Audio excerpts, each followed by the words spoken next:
ನಮ್ಮ ಯೂಟ್ಯೂಬ್ ಚಾನೆಲ್ಗೆ ತಮಗೆಲ್ಲರಿಗೂ ಸ್ವಾಗತ. ನಿನ್ನೆ ನಾನು ಹಿಂದಿನ ದಿನ ಪ್ರೆಸೆಂಟ್ ಟೆನ್ಸ್ ಮತ್ತೆ ಪಾಸ್ಟ್ ಟೆನ್ಸ್ ಬಗ್ಗೆ ತುಂಬಾ ಮಾತಾಡಿದ್ದೆ.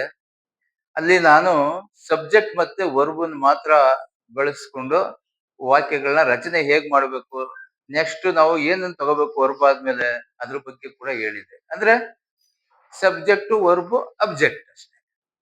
ಹಾಗಿದ್ಮೇಲೆ ಇವತ್ತು ಅದನ್ನೇ ಕಂಟಿನ್ಯೂ ಮಾಡ್ತಾ ಇದೀವಿ. ಇಲ್ಲಿ ಅಲ್ಲಿ ಡಿಫ್ರೆಂಟ್ ಇರುತ್ತೆ, ಅಲ್ಲಿ ವೇರಿಯಸ್ ಆಗಿರ್ತದೆ. A verb agrees with its subject in number and person. Study the verb forms of various tenses. ಇದೇನ್ ಹೇಳ್ತದೆ ಅಂದ್ರೆ, ಈ ವಾಕ್ಯಗಳನ್ನ ನೀವು ನೋಡಿದಾಗ ಇದರ ಅರ್ಥ ಗೊತ್ತಾಗುತ್ತೆ. ಸಿಂಪಲ್ ಪ್ರೆಸೆಂಟ್ ಟೆನ್ಸ್,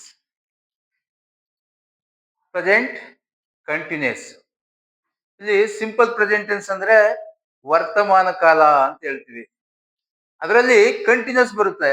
ವರ್ತಮಾನದಲ್ಲೇ ನಾವು ನಿರಂತರತೆಯನ್ನು ಹೇಳ್ತಕ್ಕಂಥದ್ದು. ಕಂಟಿನ್ಯೂಸ್ ಅಂದ್ರೆ ಏನ್ ನಾವು ಕೆಲಸ ಮಾಡ್ತಾ ಇದೀವಿ ಅಂತ. ಇಲ್ಲಿ ನಾನು ಮತ್ತೆ ಅದನ್ನ ಡೆಫಿನೇಷನ್ ಕೊಡ್ಲೇಬೇಕಾಯ್ತದೆ. Agrees with its subject. ಏನ್ ಸಬ್ಜೆಕ್ಟ್ ಅಂತ ನೀವು ಇಲ್ಲಿ ತಗೋತಾ ಇದೀವ ನಾವು, persons, first person, second person, third person, ಈ ತರ ಪರ್ಸನ್ಸ್ ಸಿಂಗ್ಯುಲರ್ ಮತ್ತೆ ಪ್ಲೂರಲ್ ತಗೋತಾ ಇರ್ತೀವಿ. ಇಲ್ಲಿ ಐ ಅನ್ನೋದು ಸಿಂಗ್ಯುಲರ್. ಇಲ್ಲಿ ಸ್ಪೀಕ್ ಅನ್ನೋ ಒಂದು ವರ್ಬ್ ತಗೊಂಡಿದ್ದೀನಿ, ಅದನ್ನೇ ಇಲ್ಲಿ ಹೇಳ್ತದೆ. A verb agrees with its subject. Subject I, ಅದನ್ನ ಏನಿದೆ ಅವನು ಪ್ಲೂರಲ್ ಅಲ್ಲಿ ಇದ್ರು ಅದನ್ನೇ ಹೇಳ್ತದೆ. ಯಾವುದು ವರ್ಬ್ ಅದು ಸಿಂಗ್ಯುಲರ್ ಇದ್ರು ಕೂಡ ಅದನ್ನೇ ಹೇಳ್ತದೆ ಅನ್ನೋ ಅರ್ಥ ಇದೆ ಅಷ್ಟೇ. ಇಲ್ಲಿ ಅಗ್ರೀಸ್ ವಿತ್ ಅನ್ನೋದು ಅದು ಫ್ರೇಸ್ ವರ್ಬ್. ಅದು ನೀವು ಸಿಂಗಲ್ ಆಗಿ ಓದ್ಬಾರ್ದು, ಅದನ್ನ ಅರ್ಥ ಮಾಡ್ಕೋಬೇಕು. ಇದನ್ನ ಮುಂದೆ ಹೇಳ್ತೀನಿ ತುಂಬಾ ಇದ್ರ ಬಗ್ಗೆ. ಇವತ್ತಿನ ಪಾಠ ಏನಿದೆ ಅದನ್ನ ಇವತ್ತು ಕಂಪ್ಲೀಟ್ ಮಾಡ್ತೀನಿ.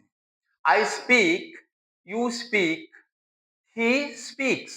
ಇಲ್ಲಿ ನೋಡಿ, ಥರ್ಡ್ ಪರ್ಸನ್ ಸಿಂಗ್ಯುಲರ್ ಇದ್ದಾಗ ಸ್ಪೀಕ್ ಅನ್ನೋ ಪದಕ್ಕೆ ನಾವು ಎಸ್ ಆಡ್ ಮಾಡಿದೀವಿ. ಇಲ್ಲಿ ಸ್ಪೀಕ್ಸ್ ಅಂತಾನೆ ಹೇಳ್ಬೇಕು, ಇದು ರೂಲ್. ಇದು we speak, you speak, they speak.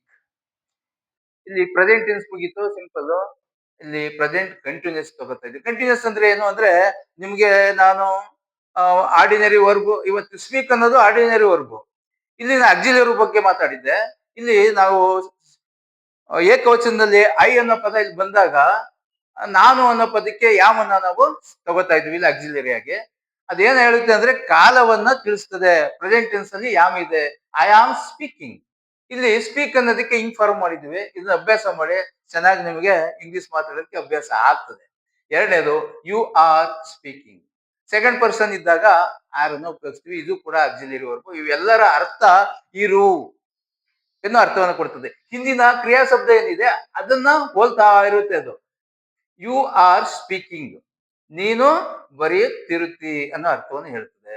ಮೂರನೇದು, ಹಿ ಈಸ್ ಸ್ಪೀಕಿಂಗ್, ಅವನು ಬರೆಯುತ್ತಿರುತ್ತಾನೆ ಅನ್ನೋ ಅರ್ಥವನ್ನು ಹೇಳ್ತದೆ. ಕಂಟಿನ್ಯೂಸ್. ಇಲ್ಲಿ ವಿ ಆರ್ ಸ್ಪೀಕಿಂಗ್, ನಾವು ಬರೆಯುತ್ತಿರುತ್ತೇವೆ.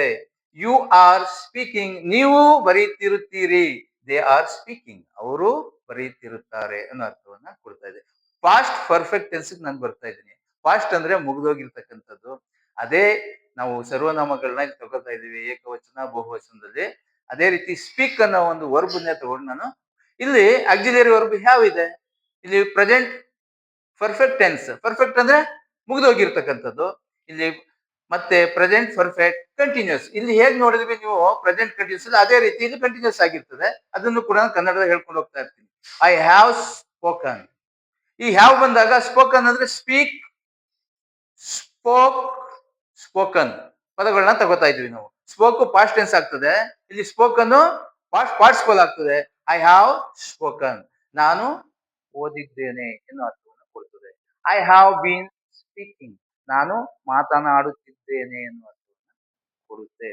ಯು ಹ್ಯಾವ್ ಸ್ಪೋಕನ್, ನೀನು ಮಾತನಾಡಿದ್ದೀಯ ಎನ್ನುವ ಅರ್ಥವನ್ನ ಹೇಳ್ತದೆ. ಯು ಹ್ಯಾವ್ ಬೀನ್ ಸ್ಪೀಕಿಂಗ್, ನೀವು ಮಾತನಾಡುತ್ತಿದ್ದೀರಿ ಎನ್ನುವ ಅರ್ಥವನ್ನ ಹೇಳ್ತಾ ಇದೆ. ಹಿ ಹ್ಯಾಸ್ ಸ್ಪೋಕನ್, ಇಲ್ಲಿ ಥರ್ಡ್ ಪರ್ಸನ್ ಹಿ ಬಂದಾಗ ಸಿಂಗ್ಯುಲರ್ಲಿ ಹ್ಯಾಸ್ ಅನ್ನ ಉಪಯೋಗಿಸ್ಬೇಕು. ಎಲ್ಲವೂ ಇದರ ಅರ್ಥವನ್ನೇ ಹೇಳ್ತದೆ, ಹ್ಯಾಸ್ ಅನ್ನೇ ಉಪಯೋಗಿಸ್ಬೇಕು. ಹಿ ಹ್ಯಾಸ್ ಸ್ಪೋಕನ್, ಅವನು ಓದಿದ್ದಾನೆ. ಹಿ ಹ್ಯಾಸ್ ಬೀನ್ ಸ್ಪೀಕಿಂಗ್, ಅವನು ಓದುತ್ತಿರುತ್ತಿದ್ದಾನೆ ಅನ್ನೋ ಅರ್ಥವನ್ನ ಕೊಡ್ತದೆ. ವಿ ಹ್ಯಾವ್ ಸ್ಪೋಕನ್, ನಾವು ಓದಿದ್ದೇವೆ. ವಿ ಹ್ಯಾವ್ ಬೀನ್ ಸ್ಪೀಕಿಂಗ್, ನಾವು ಅಲ್ಲ ಸ್ಪೀಕಿಂಗ್ ಇಲ್ಲಿ ಸಾರಿ ಓದುತ್ತೀವಿ ಅಂತ ತಗೋಬೇಡಿ. ಸ್ಪೋಕ್ ಅಂದ್ರೆ ಮಾತನಾಡೋದು. ಐ ಹ್ಯಾವ್ ಬೀನ್ ಸ್ಪೀಕಿಂಗ್, ನಾವು ಮಾತನಾಡುತ್ತಿದ್ದೇವೆ. ಯು ಹ್ಯಾವ್ ಸ್ಪೋಕನ್, ನೀನು ಮಾತನಾಡಿದ್ದೀಯೆ. ಮತ್ತೆ ಯು ಹ್ಯಾವ್ ಬೀನ್ ಸ್ಪೀಕಿಂಗ್, ನೀನು ಮಾತನಾಡುತ್ತಿದ್ದೀಯೆ ಅನ್ನೋ ಅರ್ಥ. ಇದು ಲಾಂಗ್ ಡ್ಯೂರೇಷನ್ ಹೇಳ್ತದೆ, ಅಂದ್ರೆ ದೀರ್ಘಕಾಲವನ್ನ ಹೇಳ್ತಾ ಇರ್ತದೆ. ದೇ ಹ್ಯಾವ್ ಸ್ಪೋಕನ್, ಅವರು ಮಾತನಾಡಿದ್ದಾರೆ, ಹಿಂದೆನೆ ಆಗಿದೆ ಅನ್ನೋ ಅರ್ಥವನ್ನ ಕೊಡ್ತಾ ಇರ್ತದೆ. ದೇ ಹ್ಯಾವ್ ಬೀನ್ ಸ್ಪೀಕಿಂಗ್, ಅವರು ಮಾತನಾಡುತ್ತಿದ್ದಾರೆ ಎಂಬ ಅರ್ಥವನ್ನ ಹೇಳ್ತದೆ. ಇದು ದೀರ್ಘಕಾಲವನ್ನ ಹೇಳ್ತಾ ಇರ್ತದೆ ಕಂಟಿನ್ಯೂಸ್ ನಲ್ಲಿ. ಏನಾದ್ರೂ ಇಲ್ಲಿ ನಾನು ಸ್ಪೋಕ್ ಅನ್ನೋದಕ್ಕೆ ನಾನು ಬರೀರಿ ಅನ್ನೋ ಪದವನ್ನು ಬಳಸಿದ್ರೆ, ಆದ್ರೆ ಅದೊಂದು ತಪ್ಪಾಗಿದ್ರೆ ತಿದ್ಕೊಳ್ಳಿ. ಸ್ಪೋಕ್ ಅನ್ನೋ ಪದ ನಾನು ಮಾತಾಡ್ಬೇಕಾದ್ರೆ ಸ್ವಲ್ಪ ಇದ್ರಲ್ಲಿ ಹೇಳ್ಬಿಟ್ಟಿದ್ದೀನಿ ಅಷ್ಟೇ.